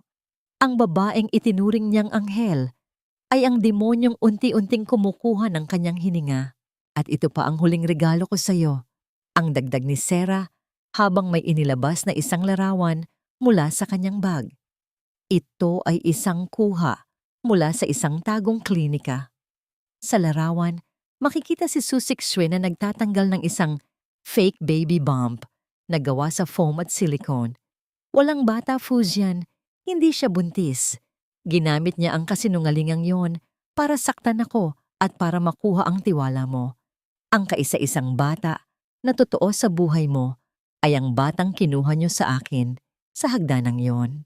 Ang bawat salita ni Sarah ay tila isang dambuhalang alon na tuluyang lumunod kay Fujian. Hindi na niya napigilan ang kanyang sarili. Napasubsob siya sa kanyang mga tuhod, ang kanyang mga hikbi ay naging malakas na hagulhol na pumuno sa 4 na sulok ng madilim na bodega. Ang sakit ng pagsisisi ay mas matindi pa sa anumang pisikal na sugat. Ano ang nagawa ko? Ano ang nagawa ko sa iyo, Sarah? Paulit-ulit na bulong ni Fujian habang pinipigilan ang pag-agos ng kanyang mga luha. Nanginginig ang kanyang mga kamay at tila nawawala ang lahat ng kanyang lakas sa bigat ng pagsisisi. Gusto niyang lumapit. Gusto niyang humingi ng tawad sa anumang paraang kaya niya. Ngunit nanatili siyang nakatayo, balot ng matinding hiya at panghihinayang na tila pumipigil sa bawat galaw niya. Tumingin si Sarah sa kanya mula sa itaas. Ang kanyang mga mata ay walang kahit isang patak ng luha. Ang pagsisisi ay isang lason na kailangan mong inumin araw-araw. Fujian, hindi sapat ang patawad para ibalik ang buhay ng anak ko o ang 3 taon na kinuha niyo sa akin. Ngayong alam mo na ang katotohanan, mabuhay ka sa dilim na ikaw rin ang bumuo. Tumalikod si Sarah at naglakad palabas. Iniwan ng isang lalaking wasak na wasak ang pagkatao. Habang papalayo siya, narinig niya ang malakas na sigaw ng galit ni Fujian na tila isang hayop na nasugatan. Tinatawag ang pangalan ni Susik Sue sa gitna ng kawalan. Ngunit sa kabila ng katarungang ito, may isang bagay pa ring hindi mapakali sa loob ni Sarah. Isang huling tawag mula kay Ji Chengxi ang nagpabilis ng kanyang tibok ng puso. Miss Serafina, nawawala si Susik Sue at ayon sa ating impormante, may dala siyang mga dokumento na maaaring magpabagsak sa Shen Global kung hindi natin siya mahahanap bago sumapit ang umaga. Ang hustisya ay hindi kailanman nagmamadali, ngunit kapag ito ay dumating, tila ito isang dambuhalang alon na tatangay sa lahat ng kasinungalingang inakala ninyong magliligtas sa inyo. Ang loob ng silid hukuman ay balot ng isang nakakabinging katahimikan. Ang amoy ng lumang papel at ng malamig na aircon ay tila nagpapatindi sa kaba sa dibdib ng bawat naroon. Sa gitna ng lahat, nakaupo si Serafina Shen, tuwid ang likod. Ang kanyang mga mata ay tila dalawang talim na hindi kumukurap habang nakatingin sa harap. Sa kabilang panig, nakaupo si Susik Sue na nakasuot ng kulay kahel na damit ng bilanggo. Wala na ang kanyang ningning, wala na ang kanyang mamahaling alahas. Ang kanyang buhok ay gulo-gulo at ang kanyang mukha ay puno ng takot. Sa tabi niya, si Doña Imelda ay pilit pa ring nagtataas ng noo kahit na ang kanyang suot ay isang lumang bestido na halatang hindi na naplansa ng maayos. Batay sa lahat ng ebidensyang inihain ng prosekusyon, ang mga toxicology reports, ang mga pekeng dokumento ng pag-aari, at ang pag-amin ng mga saksi. Hinahatulan ng hukuman si Susik Sue ng pagkakasala sa mga kasong falsification of public documents at frustrated murder sa pamamagitan ng paglason. Ang boses ng hukom ay umalingaw-ngaw sa buong silid. Tila bawat salita ay isang hatol ng kamatayan sa kinabukasan ni Susie. Isang malakas na hikbi ang kumawala sa mga labi ni Susik Sue habang dahan-dahang inilalagay ng mga pulis ang mga posas sa kanyang mga kamay. Ang tunog ng bakal na naglalapat ay tila naging huling musika ng kanyang kalayaan. Tumingin siya kay Fujian na nakaupo sa likuran, humihingi ng huling tulong. Ngunit si Fujian ay hindi tumingin. Ang lalaki ay nakayuko, tila tinatago ang sarili sa tindi ng kahihiyan. Nang matapos ang pagdinig, dahan-dahang lumapit si Sarah kay Doña Imelda sa labas ng silid. Ang matanda ay nanginginig sa galit. Ang kanyang mga kuko ay nakabaon sa kanyang lumang bag. Akala mo ba ay nanalo ka na, Serafina? Ang singhal ni Imelda, ang kanyang boses ay puno pa rin ng lason. Kahit na mabulok si Susie sa kulungan, hinding-hindi mo mababago ang katotohanan na ikaw ay galing sa putik. Isang hamak na tindera ng kakanin.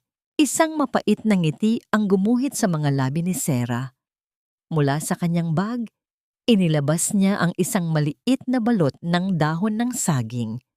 Nang buksan niya ito, tumambad ang isang piraso ng kakanin, ang mismong kakanin na dati niyang itinitinda para lamang mabuhay sila ni Fujian. Ito po ang kakanin na sinasabi niyo, Mami Imelda. Ang malumanay na sabi ni Sarah habang iniabot ang balot sa matanda. Ito ang nagpakain sa anak niyo noong tulog siya. Ito ang nagbayad ng kuryente niyo noong wala na kayong pera. At ngayon, ito na lang ang tanging bagay na kaya niyo pang makuha mula sa akin. Tanggapin niyo ito dahil ito ang magpapaalala sa inyo na ang taong minaliit niyo ang siyang tanging nagmahal sa inyo ng totoo. Marahas na tinabig ni Imelda ang kakanin, dahilan upang mahulog ito sa sahig. Ngunit sa halip na magalit, tumalikod na si Sarah. Wala na siyang nararamdamang kirot. Ang bawat salita ng matanda ay tila mga anino na lamang na hindi na kayang abutin ang kanyang liwanag. Sa isang sulok ng pasilyo, naghihintay si Fujian. Hawak niya ang isang piraso ng papel, ang mga dokumento para sa kanilang diborsyo. Ang kanyang mga kamay ay nanginginig habang iniaabot ang panulat kay Sarah. Pirmahan mo na, Sarah. Ang pabulong na sabi ni Fujian, hindi makatingin ng diretso sa mga mata ng asawa. Ito na lang ang tanging paraan para maibigay ko sa iyo ang kalayaang dapat ay matagal mo nang nakuha. Patawad sa lahat. Sa bawat sampal, sa bawat pagtulak, at sa bawat kasinungalingan, kinuha ni Sarah ang panulat. Sa bawat hagod ng tinta sa papel, nararamdaman niya ang pagkalas ng huling kadena na nagtali sa kanya sa pamilyang Castillejos. Nang matapos siya, tiningnan niya si Fujian sa huling pagkakataon bilang kanyang asawa. Salamat, Fujian, sabi ni Sarah. Salamat dahil sa kalupitan mo, natagpuan ko ang tunay kong sarili. At sa pagpirma ko rito, hindi lang kita pinalalaya, kundi pinapatay ko na ang alaala mo sa puso ko. Iniwan ni Sarah si Fujian na nakatayo lang doon mag-isa sa gitna ng malawak na pasilyo ng korte. Habang naglalakad siya palabas, sinalubong siya ni Ji Chengxi sa pinto. Ang sikat ng araw ay tumama sa mukha ni Sarah, tila isang mainit na yakap ng kalayaan. Ang impyerno ng kahapon ay natapos na, at sa wakas, ang reyna ay handa ng magsimulang muli. Hindi sapat ang paghingi ng tawad sa iba. Kailangan mo ring patawarin ang iyong sarili sa bawat hapdi na hinayaan mong manatili sa iyong puso sa loob ng mahabang panahon. Ang sikat ng araw sa sementeryo ay dahan-dahang nagiging kulay kahel, tila isang mapayapang pamamaalam sa isang mahabang araw. Nakatayo si Serafina sa harap ng puntod ng kanyang ama. Ang puting marmol ay malinis at napapaligiran ng mga sariwang bulaklak na paborito nito. Sa mga sandaling iyon, wala ang ingay ng mga reporter, wala ang bigat ng mga dokumento ng kumpanya, at wala ang puot na matagal na naging tanging kasama niya sa bawat pagtulog. Dahan-dahang lumuhod si Sarah at hinawakan ang nakaukit na pangalan ng kanyang ama. Papa, tapos na po. Nahanap ko na ang katotohanan. Alam ko na pong hindi niyo ako itinakwil. Ang kanyang boses ay tila isang mahinang ihip ng hangin, puno ng mga emosyong matagal na itinago sa ilalim ng kanyang matigas na baluti. Bilang chairperson, hindi na niya napigilan ang pag-agos ng init sa kanyang mga pisgi. Ngunit ang mga luhang ito ay hindi na luhang nanggagaling sa sugat. Ito ay mga luhang naglilinis sa kanyang kaluluwa. Ang bawat hikbi niya ay tila pagtatanggal ng isang malaking bato na matagal na bumaon sa kanyang dibdib. Sa katahimikan ng sementeryo, tanging ang kaluskos ng mga dahon ang sumasagot sa kanyang pagdadalamhati. Sa likuran niya, nakatayo si Ji Chengxi sa isang kagalang-galang na distansya. Hindi siya lumapit, hindi siya nagsalita. Hinayaan niya si Sarah na ilabas ang lahat ng pait. Ang kanyang presensya ay tila isang matatag na pader na nagbibigay ng seguridad sa gitna ng kahinaan ng dalaga. Nang mapansin niyang tumigil na sa pag-iyak si Sarah, dahan-dahan siyang lumapit at nag-abot ng isang malinis na panyo. Mrs. Serafina, ang nakaraan ay hindi na muling makakasakit sa iyo. Ang hinaharap naman ang dapat nating harapin. Ang malumanay na sabi ni G. Lumipas ang mga linggo at si Sarah ay naging abala sa pagbuo ng Anghel ng Pag-asa Foundation, isang organisasyong tumutulong sa mga kababaihang biktima ng pang-aapi at banyaga sa sariling tahanan. Sa bawat babaeng natutulungan niya, nararamdaman ni Sarah ang unti-unting paghilom ng kanyang sariling mga sugat. Isang hapon, habang pinapanood niya ang mga batang naglalaro sa center, isang maliit na batang babae ang lumapit sa kanya at humawak sa kanyang kamay. Ang pakiramdam ng maliit na kamay na yon ay nagpabalik ng alaala ng kanyang nawalang anak. Ngunit sa halip na sakit, ang naramdaman ni Sarah ay isang matinding pagnanais na protektahan ng mga batang ito. Ang golden moment na yon ang nagpamalas sa kanya na ang kanyang buhay ay may mas malalim na layunin kaysa sa paghihiganti lamang. Nang sumapit ang gabi, habang naglalakad si Sarah at G sa hardin ng mansyong Shen, isang kakaibang katahimikan ang namayani sa pagitan nila. Tumigil si G sa ilalim ng liwanag ng buwan at lumingon kay Sarah. Tapos na ang aking tungkulin, Sarah. Ang boses ni G ay may halong lungkot na pilit niyang itinatago. Naisakatuparan ko na ang pangako ko sa iyong ama. Ligtas ka na. Nasa rurok ka na ng tagumpay at wala na ang mga taong nanakit sa iyo. Marahil ay panahon na upang bumalik ako sa aking sariling buhay. Ang tibok ng puso ni Sarah ay tila huminto sa narinig. Ang pag-iisip na mawawala ang lalaking naging tanging sandigan niya sa gitna ng bagyo ay mas nakakatakot pa kaysa sa lahat ng paghihirap na dinanas niya sa kamay ng mga Kastilehos. Nakita niya ang pagtalikod ni G, handang maglakad palayo sa dilim. G, maghihintay ka ba? Ang tanong ni Sarah, ang kanyang tinig ay puno ng pag-aalinlangan. Huminto si G, ngunit hindi lumingon. Sa mga sandaling iyon, dahan-dahang iniabot ni Sarah ang kanyang kamay at hinawakan ang dulo ng manggas ng Amerikana ni G. Ang simpleng pagpindot ng kanyang mga daliri Sa tela ay tila isang malakas na sigaw ng kanyang pangangailangan. Huwag kang aalis.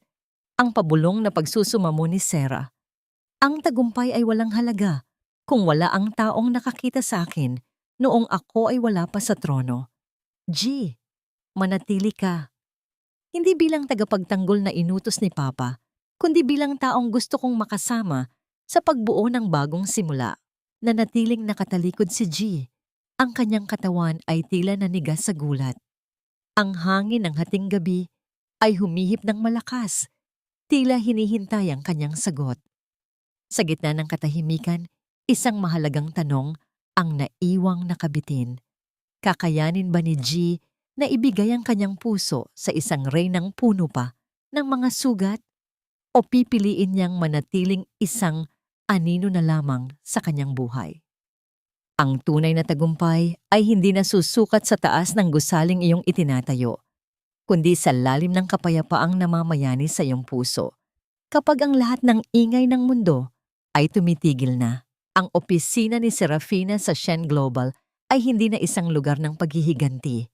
Ang bawat sulok nito ay puno na ng liwanag, mga halaman, at mga larawan ng mga kababaihang nabigyan ng bagong buhay ng kanyang foundation. Si Sarah ay nakatayo sa harap ng malaking bintana. Pinapanood ang paglubog ng araw sa Manila Bay. Ang kanyang mukha ay wala ng bakas ng tensyon. Ang bawat linya ng kanyang pagkatao ay nagpapakita ng isang babaeng natagpuan na ang kanyang sariling halaga. Sa kabilang bahagi ng bansa, sa isang maliit at liblib na bayan sa probinsya, isang lalaki ang abala sa paghuhugas ng mga maruruming pinggan sa isang karinderya. Si Fujian ay nakasuot ng kupasing t-shirt. Ang kanyang mga kamay, na dati ay malinis at malambot, ay magaspang na at puno ng mga sugat mula sa pagkayod. Nang tumigil siya para magpahinga, nakakita siya ng isang lumang dyaryo sa lamesa. Doon, sa unang pahina ay ang mukha ni Serafina, maningning, matagumpay, at masaya. Isang matinding pait ang gumuhit sa lalamunan ni Fujian. Hindi na galit ang nararamdaman niya, kundi ang isang uri ng panghihinayang na tila isang habambuhay na parusa. Naalala niya ang bawat pagkakataong maaari sana siyang naging mabuting asawa, ngunit mas pinili niyang maging huli sa lahat. Ang kanyang buhay ngayon ay ang salamin ng buhay ni Sarah noon, puno ng hirap at kawalan ng pag-asa. Ngunit para sa kanya, walang Jichengsi na darating upang iligtas siya. Samantala, sa kusina ng mansyong Shen, ang halimuyak ng kumukulong gata at sariwang dahon ng saging ay humahalimuyak sa hangin. Si Sarah ay nakasuot ng simpleng apron. Dahan-dahang hinahalo ang malagkit na kanin sa isang malaking kawali. Sa tabi niya, si Ji Chengxi ay seryosong nagbabakbak ng niyog. Ang bawat galaw nila ay may ritmo, tila isang sayaw na nabuo sa loob ng maraming taon ng pagtitiwala. Hindi ko akalain na ang isang tanyag na bodyguard at strategist ay marunong din palang magluto ng kakanin. Ang biro ni Sarah, ang kanyang tawa ay tila isang malambing na musika na matagal na nawala sa mansyong yon. Natutunan ko ito para sa isang espesyal na tao. Ang malumanay na sagot ni G habang dahan-dahang lumalapit kay Sarah. Ang kanilang mga balikat ay nagkadikit. At sa isang sandali, tumigil ang mundo para sa kanilang dalawa. Ang init ng kalan ay tila humalo sa init ng damdamin na matagal na nilang kinikimkim. Dahan-dahang iniabot ni G ang kanyang kamay at hinawakan ng kamay ni Sarah na may hawak na sandok. Ang haplos ng balat sa balat ay nagpadala ng kuryente sa buong pagkatao ni Sarah. Hindi ito ang uri ng pag-ibig na nakakasakal o puno ng drama. Ito ay pag-ibig na nagbibigay ng lakas at katiwasayan. Sarah, ang bawat kakanin na itinitinda mo noon ay simbolo ng iyong sakripisyo. Sabi ni G, ang kanyang mga mata ay nakatitig ng malalim sa mga mata ni Sarah. Ngayon, hayaan mong ang bawat piraso nito ay maging simbolo ng ating bagong simula. Isang simula na hindi na kailangan pang magdusa. Isang matamis na ngiti ang sumilay sa mga labi ni Sarah. Inihilig niya ang kanyang ulo sa balikat ni G. Ninanamnam ang sandali ng katahimikan at kaligayahan. Ngunit sa gitna ng kanilang katuwaan, isang mahalagang desisyon ang nabuo sa isip ni Sarah. Kinabukasan, binisita ni Sarah ang anghel ng Pag-asa Orphanage.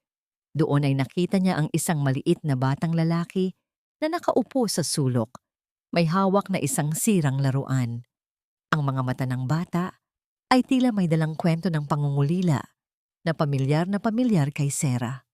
Ang bata ay nawalan din ng magulang sa murang edad. Tila isang anino ng nakaraan ni Sarah. Dahan-dahang lumapit si Sarah at lumuhod sa harap ng bata. Ano ang pangalan mo? Gabriel po, niyang mahinang sagot ng bata. Naramdaman ni Sarah ang isang matinding kurot sa kanyang puso. Isang kurot na hindi dala ng sakit, kundi ng pagmamahal. Ang guwang sa kanyang sinapupunan na iniwan ng kanyang nawalang anak ay tila dahan-dahang napupuno ng isang bagong pag-asa.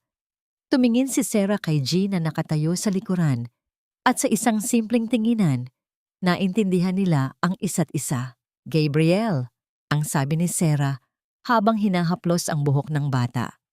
Gusto mo bang sumama sa akin? Gusto mo bang magkaroon ng isang pamilya na hinding-hindi ka pababayaan? Ang ningning sa mga mata ng bata ay sapat na upang malaman ni Sarah na ang kanyang paglalakbay mula sa abo ay hindi lamang para sa kanyang sarili. Ang reyna ay hindi lamang nakaupo sa kanyang trono, siya ay bumaba upang magbigay ng liwanag sa iba. Ngunit sa kabila ng magandang simulang ito, handa na ba ang mundo sa bagong Serafina Shen? At paano kaya tatanggapin ng mga Kastilehos ang balitang ito habang sila ay nalulubog sa limot? Ang bawat paghampas ng alon sa pampang ng malawak na dagat sa Batangas ay tila isang banayad na haplos sa kaluluwa ni Serafina. Nakatayo siya sa dulo ng isang mahabang pantalan, hinahayaang tangayinin ng malakas na simoy ng hangin ang kanyang maikling buhok na ngayon ay lalong naging makintab at malusog. Ang suot niyang puting bestido ay sumasayaw sa hangin, tila isang bandila ng kalayaan na matagal na niyang ipinaglaban. Sa malayo, tanaw niya ang unti-unting paglamon ng dagat sa sikat ng araw, nagbibigay ng kulay ginto sa bawat patak ng tubig. Sa mga sandaling ito, wala na ang puot, wala na ang pait na tila isang laso na dumadaloy sa kanyang mga ugat noong siya ay nasa loob pa ng bodega ng mga Kastilehos. Ang bawat sugat sa kanyang puso ay naghilom na, hindi dahil nakalimot siya, kundi dahil pinili niyang gamitin ang mga peklat na yon bilang paalala ng kanyang katatagan. Mama, tingnan niyo po ang nakita kong kabibe. Ang masayang sigaw ng maliit na si Gabriel habang tumatakbo patungo sa kanya. Ang bata ay punong-puno ng buhay, malayo sa malungkot na batang nakilala niya sa orphanage. Yumukod si Sarah at hinalikan ng noo ng kanyang anak. Sa bawat yakap niya kay Gabriel, nararamdaman niya ang kapayapaang hindi kailanman naibigay sa kanya ng kanyang nakaraan. Ang bata ang naging simbolo ng kanyang muling pagsilang. Isang patunay na sa kabila ng bawat kamatayan ng pangarap, mayroong bagong buhay na handang sumibol. Lumapit si Ji Chengsi sa kanila. May dalang isang maliit na kahon na balot sa dahon ng saging. Nang buksan ito ni Sarah, tumambad ang isang mainit na kakanin. Ang mismong uri ng pagkain na dati niyang itinitinda sa kalsada upang mabuhay. Kumuha si Sarah ng isang piraso at dahan-dahang kinain ito. Ninanamnam ang tamis na may halong pait ng kanyang mga alaala. Masarap! Ang nakangiting tanong ni G. Ang kanyang mga mata ay puno ng paghanga at pagmamahal na tila wala ng katapusan. Sobra! Ang sagot ni Sarah habang nakatingin sa malawak na abot-tanaw. Masarap kainin ang bunga ng sariling pagsisikap kapag alam mong hindi mo na kailangang ibenta ang iyong dangal para lamang magkaroon ng laman ang iyong sikmura. Ang pamilya Kastilehos ay isa na lamang malabong anino sa kanyang isipan. Si Susik Sue ay nananatili sa likod ng mga rehas, binibilang ang mga araw ng kanyang pagkakamali. Si Doña Imelda at Fusian naman ay naiwang nakakapit sa isang pangalan na wala na ring halaga. Namumuhay sa anino ng isang kasaysayang sila rin ang sumira. Hindi man sila humingi ng tawad ng direkta. Ang kanilang kalagayan ay sapat na kabayaran para sa katarungang matagal na ipinagkait kay Sarah. Sa dulo ng lahat, natutunan ni Serafina na ang pagpapatawad ay hindi para sa mga taong nanakit sa kanya, kundi para sa kanyang sarili. Pinatawad niya ang kanyang sarili sa pagiging martir, sa pagiging mahina, at sa pagpapabaya na tapakan ng iba ang kanyang dignidad. Ang kanyang paglalakbay mula sa pagiging asawang itinapon sa basura patungo sa pagiging reyna ng sarili niyang buhay ay isang patunay na ang tunay na kapangyarihan ay hindi nanggagaling sa pananakit ng iba, kundi sa pag-aalaga sa sariling halaga. Hinarap ni Sarah ang hangin at huminga ng malalim. Ang bawat hininga niya ngayon ay malaya, puno ng pag-asa at walang halong takot.